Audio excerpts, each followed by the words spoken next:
وہ بلا کیسے تمہیں درد کی شدت سے گزار سکتا ہے؟ یہ بس آزمائش ہے جو وہ اپنے محبوب بندوں کو دیتا ہے۔ اس کٹھن وقت میں تمہارا صبر تمہیں اپنے رب سے ملا دیتا ہے۔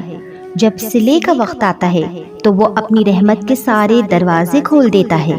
جب کن فرمایا جاتا ہے تو آسمانوں کے فیصلے تمہاری رضا کے مطابق لکھ دیتا ہے۔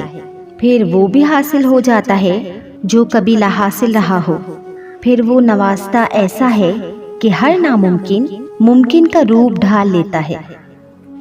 جب آپ کو کوئی راستہ نظر نہ آئے، حالات بالکل ناممکن لگنے لگے اور راستے تنگ نظر آئے، تب اور بھی زیادہ یقین سے دعا کرنا، کیونکہ یہی وہ وقت ہے جب سب سے زیادہ ہمارا صبر آزمایا جاتا ہے، اور اس کے بعد ہی ہماری دعا قبول ہونی ہوتی ہے۔ اور ہم نے جیسے باقی امتحان پاس کر لیے، اسی طرح اس امتحان میں بھی کامیاب ہونا ہے، اللہ پہ توکل رکھ کر۔ تمہاری اللہ سے لگائی امیدوں پر اپنی سوچوں کے بند نہ باندھو۔ وہ تو رب کریم رحمان و رحیم ہے، وہ جس نے تمہیں ان دعاؤں کی توفیق عطا فرمائی ہے، وہی اس چیز کو تمہاری تقدیر کے صفوں میں شامل کرنے پر بھی قادر ہے۔